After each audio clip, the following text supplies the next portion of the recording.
So we now go to the next speaker, who is Tahmi Sadeghi. And Tammy is the member of the International Solidarity Committee of CUPE of British Columbia. CUPE is the Canadian Union of Public Employees, and she's a tireless activist for workers' rights and for women's rights and for the situation of the people in Iran and internationally. So I'm really delighted to have Tammy with us. And Tammy, mic's yours. Hello, everybody, and nice to meet you all. And I'm so happy and glad that you guys invited me for this conference. I've been working since I was 17 in Iran, and I've seen a lot what has happened and what did happen to the workers in Iran. Right now we are talking about striking workers, and I think striking workers more than ever, not just striking workers, all the Iranian workers, more than ever need this international solidarity. Because as we all talk, Iranian regime practices inhuman acts such as imprisonment, torture, heavy fines, closing bank accounts, bribing striker workers, spreading false rumors about activists and labor leaders to create pessimism and division. They have done this from the day one they took power. I remember that. I was working in many factories, and we were going on strikes, and always we were under the danger. Our leaders got arrested, imprisoned, tortured, and etc. And it's happening even after 40 years, all these years.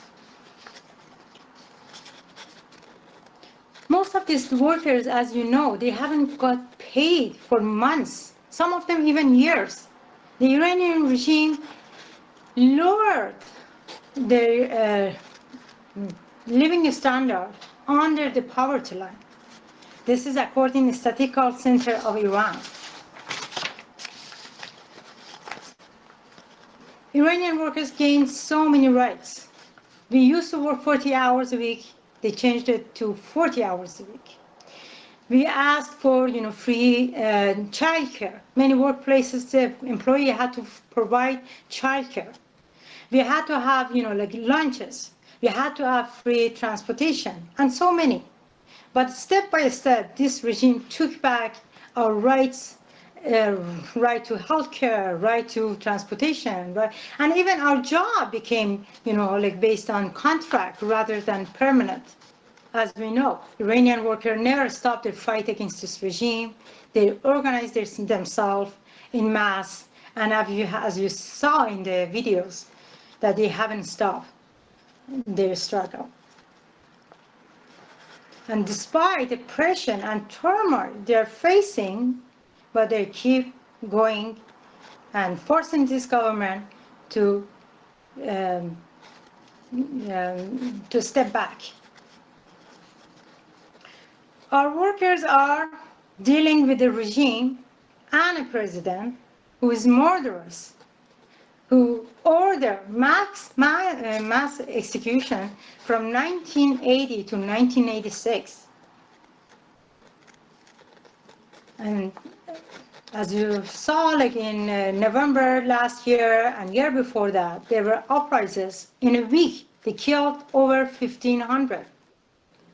How brutal this regime. But today, I'm happy. International solidarity is growing. When I talk to among my co-workers or among my unions, they have limited information what is happening in Iran. And sadly, most of these workers, they ignored the pressure on Iranian workers because they saw Iranian regime as an anti-imperialist regime. I've been in many coalitions. I went to many meetings among leftists, but I was ignored about Iran, about Afghanistan, about Iraq, just because America was interfering in those countries, and they forgot about the people. They closed their mind, they closed their, like support, just because, like America had interference, or they recognized the Iranian regime as an anti-imperialist regime. Didn't matter how much crime they did against workers and people. And that happened about Syria too. Same thing with Syria. We saw like Bashar Assad massacred people, killed in mass, but they kept quiet, which is sad. But I feel it is changing, and I'm happy our solidarity gets stronger and stronger. Iranian workers need your support. Without your support, they have no voice, because we are dealing with a fascist regime. They are even shutting down internet to not letting workers to have their voice around the world. Thank you for your solidarity. Thank you so much for that, Tahmi Sadeghi.